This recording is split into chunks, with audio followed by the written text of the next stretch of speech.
Welcome to God with George Ortega and Joshua Bond. This is episode number 7, and we're recording this on Wednesday, October 28th, 2020 at 3:10 p.m. Eastern Time. And this is probably going to be we started defining the attributes of God in episode 3.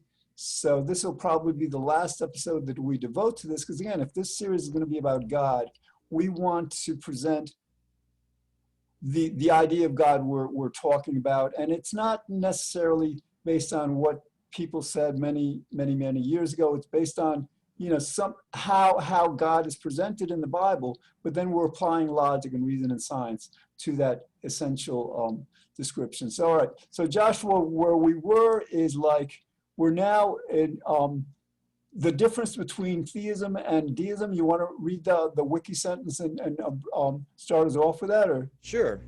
So in theism, God is the creator and sustainer of the universe, while in deism, God is the creator but not the sustainer of the universe. What are your thoughts, George? All right. I would go with theism because that's an interesting. All right. God is the sustainer. First of all, God is the universe. God in the universe, if God is everything, the God is the universe. So is God sustaining God? And I think yes. And God has no choice but to sustain God. I don't think if God is eternal, for example, I don't think God can cease to exist. So if God ceases to exist, our reality, our world ceases to exist. I don't think that's possible. So I think based on that reasoning, the theism conception of God, that God is both the creator and sustainer, makes more sense. Yeah, certainly. I guess it would come down to, um, you know, are we thinking of God in terms of his actions or being all powerful? If you, I don't see how you could believe in deism that uh, God is not the sustainer if you think he's all powerful and eternal as well. I think this really comes back to, for a lot of us, for so many of us today, trying to reunite this schism that's been implanted in our minds between science and religion, or between causality, that's been discovered through institutions and progress that have at least called themselves secular, and the ones that have uh, championed the cause of religious and more mystical thinking. So for me, I don't see, maybe it's also kind of feel it's a false dichotomy to even, to even make up these two things and pit them against each other. But yeah. Yeah, that's good. But again, yeah, if God has to be creator, eternal, has no choice, that's an attribute of God, and God is the universe, then, again, it makes it impossible that God is also not the sustainer, because God is obviously sustaining God. All right, so the next one is, in pantheism, God is the universe itself. Now, this is like my conception. This is Einstein's conception, Spinoza's conception, and it's the one that makes the most sense. In other words, and we've gone through this. If God created the world, and by universe, we're talking about the known universe, 13.8 billion years old, began with the Big Bang. We're talking about God having existed before this creation. And, there's talk of some angels or something, because God, in Genesis, God says, well, we created. So he's referring to other beings. But then you'd have to ask, well, are these other beings eternal? Because if they're not, I think God is the only being that has this attribute of being eternal. Then God must have created them also. But the idea is that God is really all that existed before the creation. And so this universe that God created must be completely comprised of God, because there was nothing else to have created this universe from than God. So yes, this conception, this pantheistic conception that God and the universe are synonymous, to me makes the most sense. Yeah, so it's really, I guess these three are kind of the three to choose from in the believing in God category, theism, deism, and pantheism. Um, and it definitely resonates for me. I look for, uh, in my understanding, um, God is synonymous with causality, or at least that's the way we experience God the most, because you know causality is what creates our reality. It's what creates our experience. You know, to to look at, we can be imaginative and daydream all day long, and be stuck in our heads creating fairy tales and fairylands that defy the laws of physics and defy the laws of reality. But so far, we can't share those very well with each other. We can't make a living off of them. We can't, you know, we can't function just in that thought. So, from the pantheistic perspective, with me thinking of God as the universe, um, the real value I get from that is realizing, thinking in terms of God as everything I know in my existence and my experience. And what I can then do is use these different ways to know God, to explore God, to spiritually relate to my life, to my experience, and to what's going on. And I think we've lost that as a species, or I think we're losing it. That's the risk. That's part of the reason that I wanted to do this show with George, um, is because you know we feel science or atheism, whatever it is, might want to feel like they're evolving, right? To think of things logically, rationally, and they have this much more clear version of reality that now we can, you know, use formulas and calculations to control the world, right? But we can see that's not going very well for us as a species, and for how we're getting along and treating the planet. And what we have to return to is what our ancestors developed, you know, for millions of years, and that is spiritual thinking and the ways um, to come up with solutions that the human mind wouldn't be able to come up with if it limited itself to this, other narrow-minded way of being.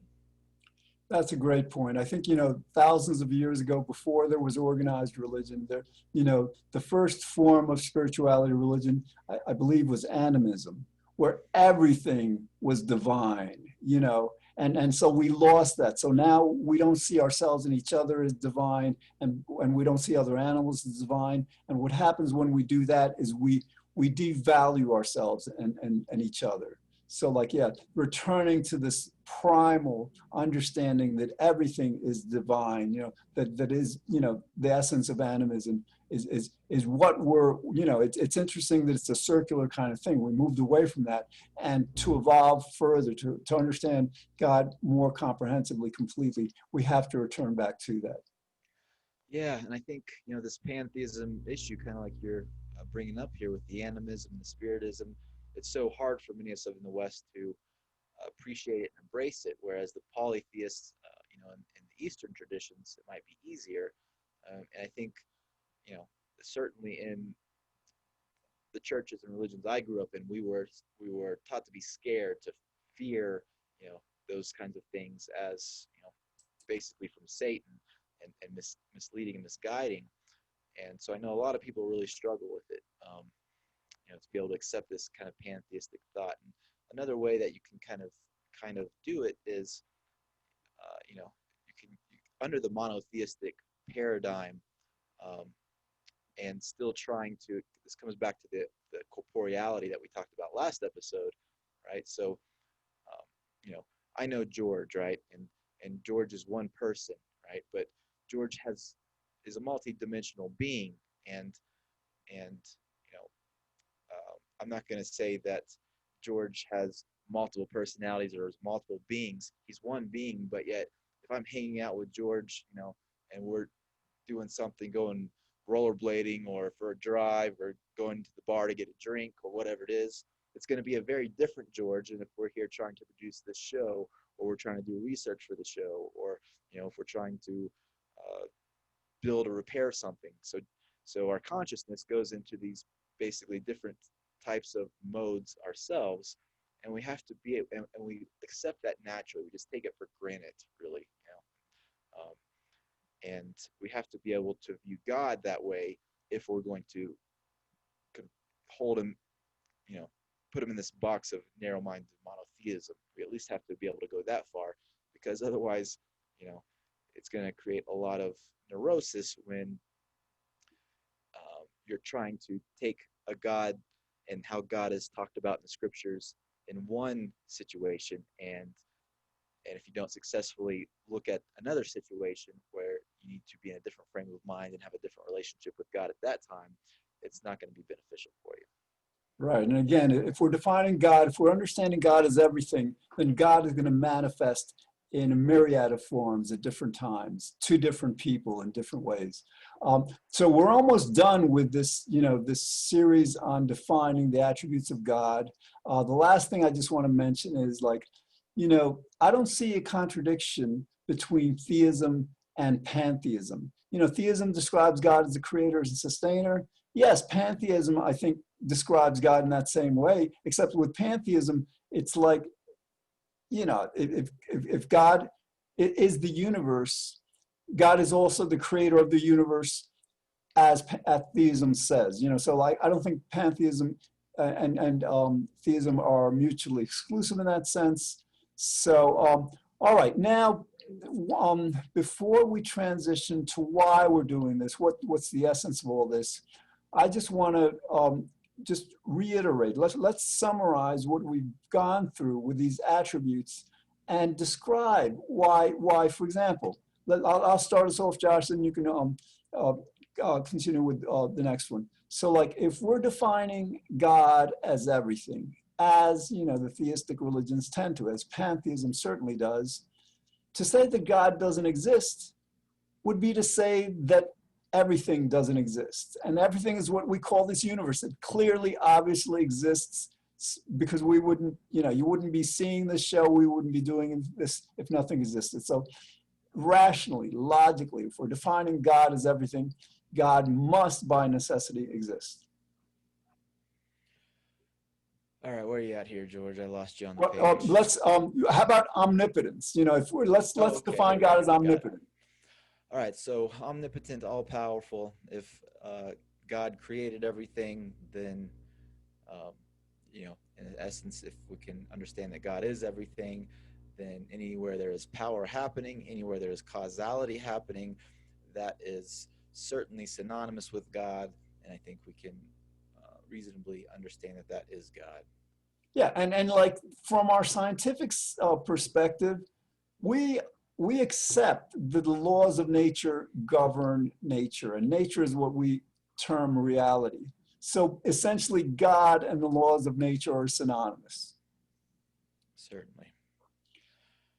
What do we Uh, got next here? Omniscience. yeah, All right. So omniscience, all knowing. Now, if God is everything, if God is the creator and God is everything, and then He's all powerful because anywhere, anything, any of that everything is interacting with any of the other parts of that everything to cause things, to cause power to happen, then in that there is knowledge about why that is happening, and that would mean that it'd be all that knowledge, right? And that could be how God is all knowing and omniscient. absolutely. I mean, how could God be everything and knowledge be part of everything and God not be part of and just basically be that knowledge?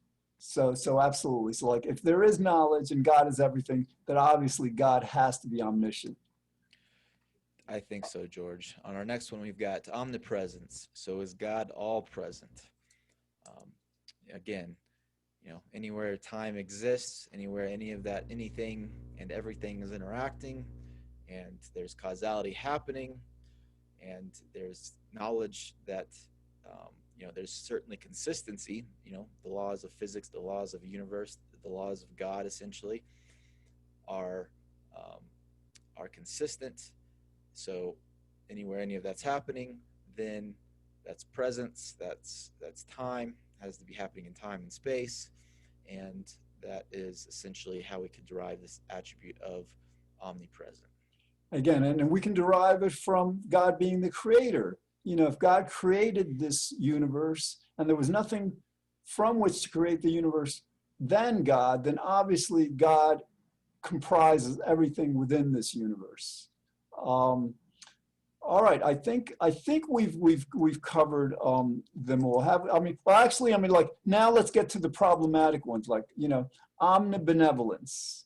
That's the tough one, because like I mean, you described it really well. That basically this idea that what the good that happens in this world we're attributing to God.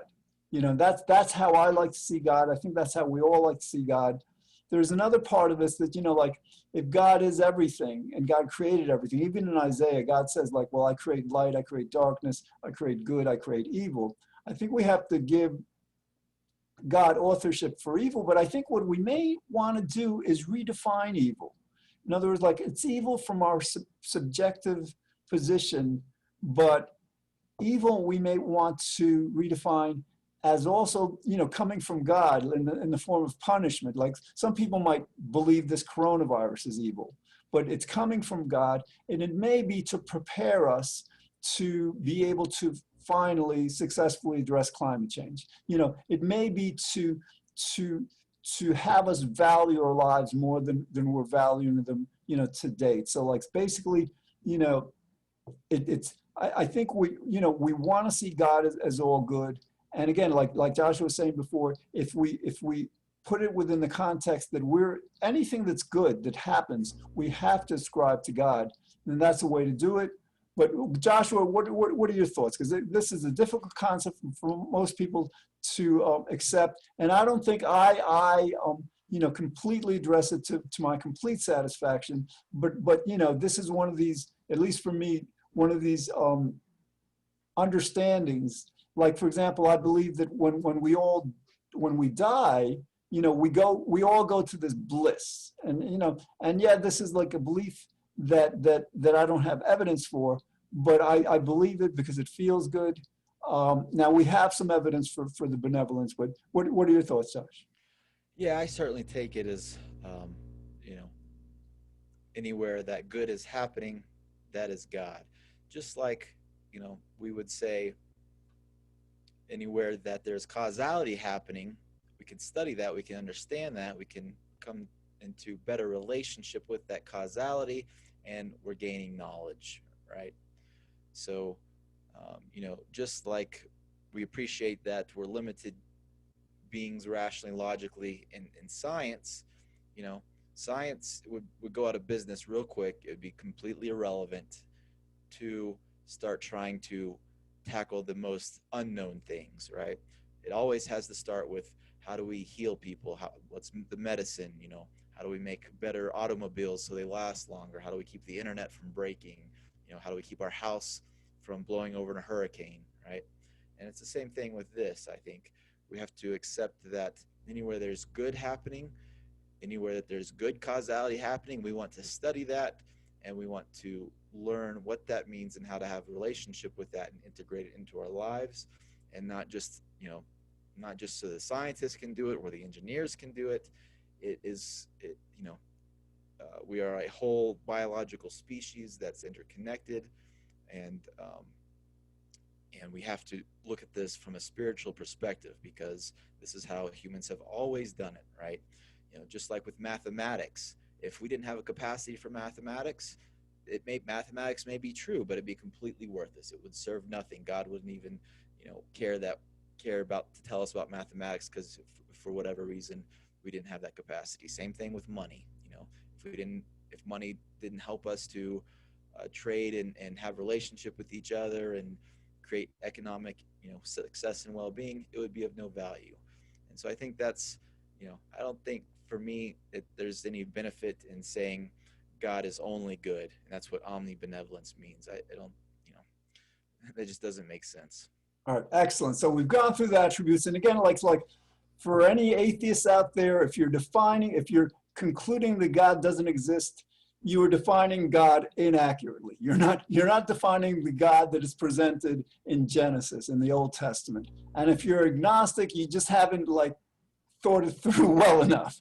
Because again, the various attributes. This is pretty much irrefutable logic, and it's not difficult logic. It's not it's complex. So all right, now we've gone through that, And Joshua, take us through, let's, we started the first two episodes of this series with why we're talking about God. What is the benefit of this? Let's move back to that. And if we want to relate some of these attributes to that, that's fine. But let's get back on track to how this understanding, this more accurate understanding of God, can help us relate to God better, to help us create a better world, a happier world, a more virtuous world. Yeah, certainly, George. It comes down to uh, cause and effect, and you know, I think a lot of religious folks and spiritual folks have trouble, integrating, you know, these very basic logical, rational principles into their spiritual lives for a lot of weird reasons, that aren't, you know, maybe because the churches have always viewed it as a threat in some ways. Um, and we there's no need for that. It's basically religion has always um, sought to help us understand the world and interact with the world in a way that adds value to our lives. The same thing that science seeks to do. All right, and so you can view it from behavior change, or behavior consistency, being able to have discipline and do the same thing over and over again, so that you can um, make money or have better relationships, whatever it is. You could view it as also understanding yourself better, and so you can have happy, fun experiences better. And I think that is what it's always been about. And I think that's how it all ties in to understanding these attributes and have these definitions and this relationship with um, not just as God in this sense that we have been taught to think about God, but this God in the sense that we are human beings that have this consciousness in our minds, that provides this experience of reality, and we interact with this reality, and this is how we access, goodness, morality, happiness, fun, enjoyment, relationships, etc. And um, to to take away the tools and techniques that species has evolved into our mind, that is literally pieces of our mind over millions of years, is going to make us that much more unsuccessful at doing those things. Right. And Josh, you started with cause and effect. And so we're like, basically cause and effect is the law of nature. And God, as we've understood, is the laws of nature. God is omnipotent. Whatever God says goes. God governs this universe. And what that means, if we want to get very practical about this, is that no, we do not have a free will. So anytime we blame another person for anything, or we blame ourselves for anything, we're we're we're expressing a profound misattribution that's extremely harmful to them and to us and to our world. In other words, like, when we hold ourselves fundamentally responsible, as we do, as these religions of today, the five major religions tend to have that majority view, even though sects within them have disagreed. The Essenes in Judaism disagreed, the Lutherans, the Calvinists in Christianity have disagreed. Uh, to the extent that we maintain this mistaken, erroneous belief in free will, we will continue to be at each other, blaming each other and ourselves. Because what happens when we attribute free will to each other and ourselves? Again, we want to, well, it's your fault, you're being evil, you deserve to suffer, you deserve to be punished. So, and this I think is responsible for so much of the unnecessary competition and aggression in our world. If once we evolve, once we understand, once we truly understand that God being omnipotent means that we're always expressing God's will. Anything we do, anything we say, feel, think, this is an expression of God. Then all of a sudden, yes, we may want to blame God for causing us to do something that maybe isn't in our best interest, in the best interest of others. But we try not to even blame God, ideally, but at least we're not blaming ourselves and each other. And to the extent we can do that, we can create a much more harmonious world. Yeah, certainly, George, and that point you brought up, I think when people discovered it, kind of blows their minds. It certainly did mine, to realize that, in a sense, until, you know, what else could be more fundamental to being alive and being human than to understand what we are and why we do the things we ought do and why we perceive the realities we do, right? And every religion, every single religion is divided on this. So to call Christianity one religion, to call Judaism one religion, to call Islam one religion, Buddhism, Hinduism, while they are amongst themselves, within themselves, divided over this issue, it's not one singular religion. There's no point to say it's Islam versus Christianity, or it's even science, because science is also divided on this issue. Um, that's nonsense, right? And so, like you said, with in Judaism, I love that because the names happen to match very well to a little phrase I use to understand it. Remember for myself, when Jesus was born, this is the time where we have this most documented, and also so it happens to be the time when Jesus was born. This turmoil, right? There was the Sadducees, the Pharisees, and the Essenes, right? And so the Essenes were wanting to understand the essential nature of reality. What is the essence of nature? And that's how they came into this awareness, right? The Sadducees, they believed 100% in free will, and we can just force laws and rules on everybody, and that's why they were sad, you see. The Pharisees, they were trying to be fair, not fair to reality, not fair to truth, the unveiling of science in this case, and God's existence and knowledge, but fair between our egoic desire to, blame and shame each other, because sometimes that has some effect that we feel is beneficial, and the Essenes perspective of, let's look at the essence of reality and figure out what's really going on here and develop our understanding and awareness of ourselves and God. Yeah, that's a good point, Josh. I mean, like the Pharisees represent a compromise between the extremes of the Essenes and the Sadducees. And, but we need to it's a compromise, but it's a mistaken compromise. We have like about 39 seconds left in this episode. So again, this series is evolving. I believe Josh and I were talking before the show. I believe next episode, we've been exploring the essence of reality, the accuracies of reality. I think next we're going to go do a series of episodes on the illusions, how, the various ways that we're getting, reality wrong and how they relate to God, and what we need to do to correct them and how they apply to our lives. All right, so thanks for watching, and we will see you again next time on God.